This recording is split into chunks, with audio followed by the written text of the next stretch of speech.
with 28 rounds per men or per gun. By the time we got done with the battle, the British had provided us over 5,000 rounds. Now we had to bring back into the fort, which was still, not too warped from the impact, but we definitely restocked our armory with new cannonballs. Who at that time was commanding the British fleet? That will be Admiral Parker, Admiral Peter Parker. No Snickers. Something about webs, I don't know. Yes, Admiral Peter Parker. Sir? I understand there was a British attempt at an amphibious operation. They did. They landed on Long Island to the north. They believed through faulty intelligence that through Breach Inlet that the tide would walk low enough that they could walk across and try to land on the northern side of the island. They were horribly mistaken. And also waiting for them was Colonel Thompson with the 3rd South Carolina with his rifles and at least 2 artillery pieces from the 4th, waiting for them to come across. Did not happen. And unfortunately, the fleet left them on Long Island. From what I heard, at least 10 cases of their own service members committed suicide. They shot themselves because the bugs literally drove them insane. The British fleet would not come get them for another 2 months after the fact. Yes, there was a plan, but General Clinton decided not to try to land and actually forced a landing on Sullivan's Island because it was too well defended. Between our garrison down at the fort and with Colonel Thompson and his men on the north side, he felt it would have been a massacre. So he decided to try to land across the Breach Inlet on Long Island. Anything else? Ben? When did Charles Lee go back up north? He didn't stay long. Charles Lee, it was right after spring of 77 that he woke up. That's where we inherited Lincoln. Sorry to come down. Sir? You talked about an attempt to build a bridge out of Hogshead Barrels and Southern. Yes, sir. Did they ever manage to? They did build a better bridge later on. Most of the time, the fort was supplied by pilot boats from the shore, but eventually they would build a bridge from Hadwell's Point to the fort itself. That didn't sink. Is this the reason, this poor experience that the British had, is this the reason that when they later came to Charleston, they came by land, Lincoln was there, and the largest surrender occurred? They came to the south. That's why they decided to come Because of this experience? Yes, sir. Because they saw what happened at Fort Moultrie, they decided, well, that didn't work well then, let's try something different. So that's why they bypassed and came up and came around from the south to take the city from that point. Sir? Remind me, how long was Charles Lee active in this area? Charles Lee, when he arrived very beginning of June in 76, when he assumed command of the Southern Department, but he only lasted about a year. It was about mid-77 that he returned up north. And then he got to play with General Washington and some of the other, like Monmouth and everything else. Sir? I had, tell me if there's any truth to this, but I had read somewhere that Lee got so upset with and frustrated with Moultrie about building this bridge that he came to the point where he was going to relieve him of command. Is that right? The day of the battle, the commander of the 1st North Carolina Regiment was ordered to assume command of the fort and take it away from Moultrie. The British arrived before that could happen. Wow. Actually, there was a lot of friction because Governor Rutledge didn't get along with Lee because technically we were still provincial troops. So the only Continentals he had to command were the 3 North Carolina regiments and the 8th Virginia, which had arrived. So they were all in the city of Charleston. We were all still considered South Carolina provincial troops. So technically we were under his command, but the governor had last say. So yes, there was a lot of friction. And then because Moultrie continued to argue with him, he was trying to be relieved without the day the British arrived. Sir? You mentioned the cannon shot at Admiral Parker's ship. Can you tell everybody what happened to Admiral Parker? Basically, what happened was, again, especially with naval warfare, you can actually put the cannonball to go down the full length of the ship, especially when it's unarmored, such as the very large glass windows in the rear of the ship.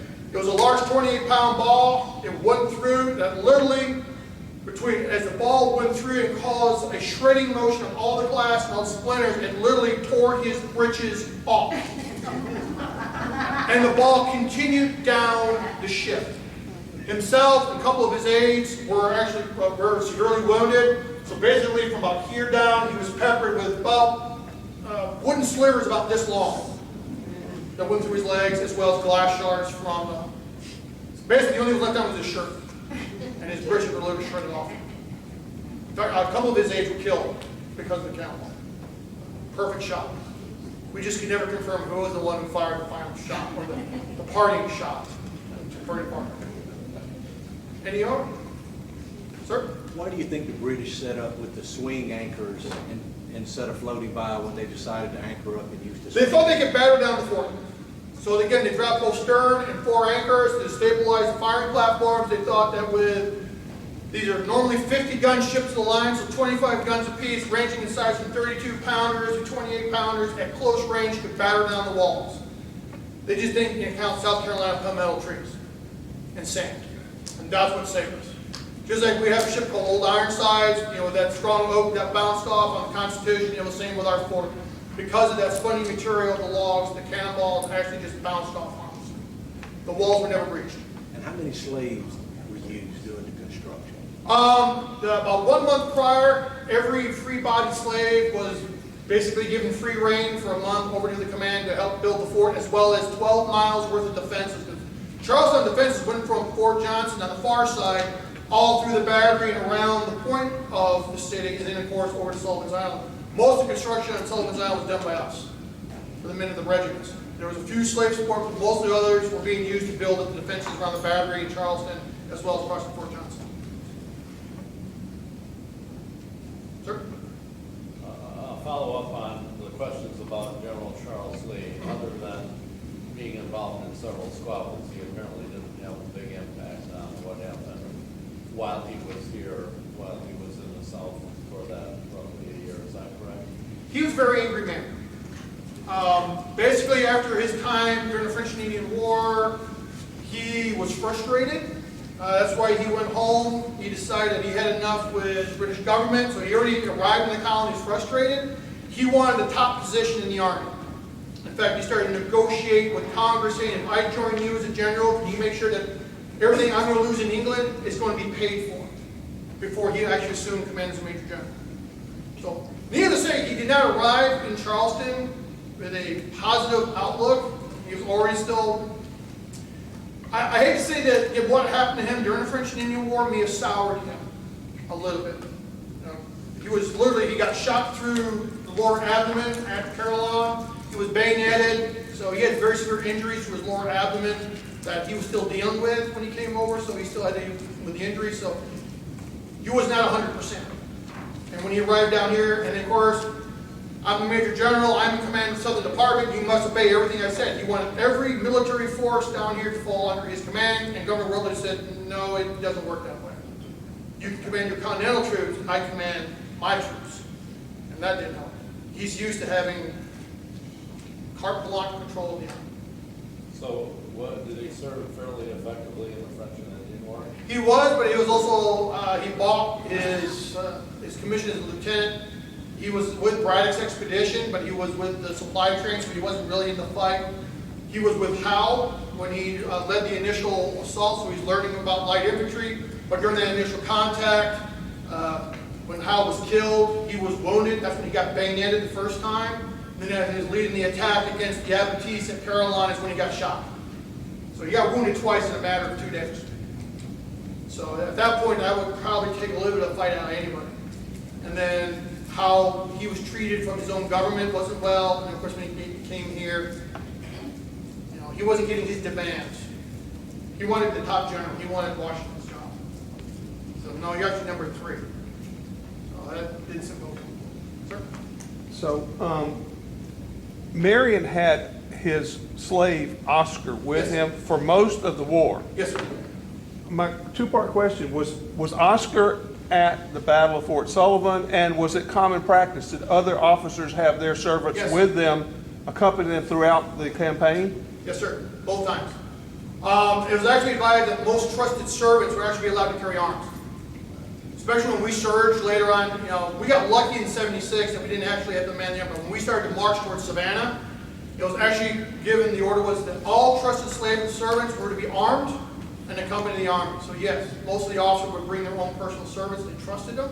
They served as kind of like their manservant, they helped them dress. They're in the meetings and everything else. So they're considered a trusted person. Was First Regiment there, or were they in Charleston? First Regiment was actually across the way at Hot Drills Point. All the Continentals from North Carolina and Virginia were actually in Charleston. Ma'am?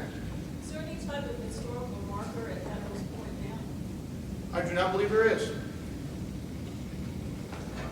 This is Yorktown. Well, ladies and gentlemen, enjoy your time here. I'm glad I was able to kick it all off and enjoy the symposium.